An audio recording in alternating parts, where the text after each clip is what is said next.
Top Contender Boxing, where we keep it real, 100 and unbiased. Today's topic is the Saturday bout between Teofimo and Campa. I mean, I'm gonna break it down fast because I seen it on Saturday. I just didn't have time to report the fight. I was a little busy on Saturday.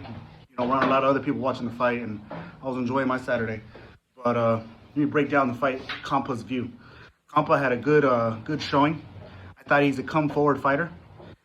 He applied pressure on Teofimo. He smothered a lot of his punches, but he didn't have a lot of technique, Campa. He's not an accurate puncher, nor does he have a lot of different. He doesn't have a plan A, plan B, or plan C. All he had was plan A: come forward and apply pressure.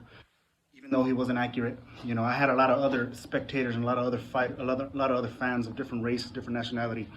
I'll say they had Campa at least down a round or two. I honestly think that that fight was stopped a little prematurely. Yeah, Teofimo might have been showing towards the end, but I think he knew this was going to get stopped. Even though this fight was a lot closer than what it looked like. I think Campa, he's a good stepping stone for any good 140 fighter. He actually did show vulnerability towards Teofimo. He showed a lot of vulnerability. He brought that competition and brought that pressure. And that's for Campa. Let's break down Teo.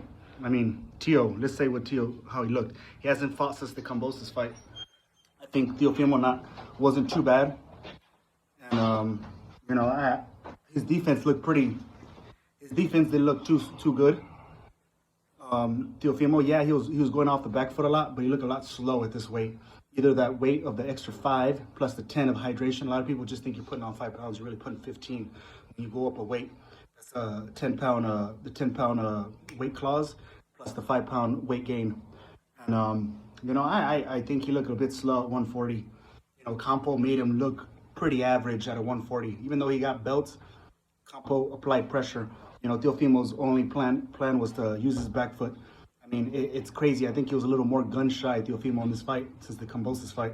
Kambosos, he's a 135-pounder, applying pressure, applying pinpoint accuracy on him.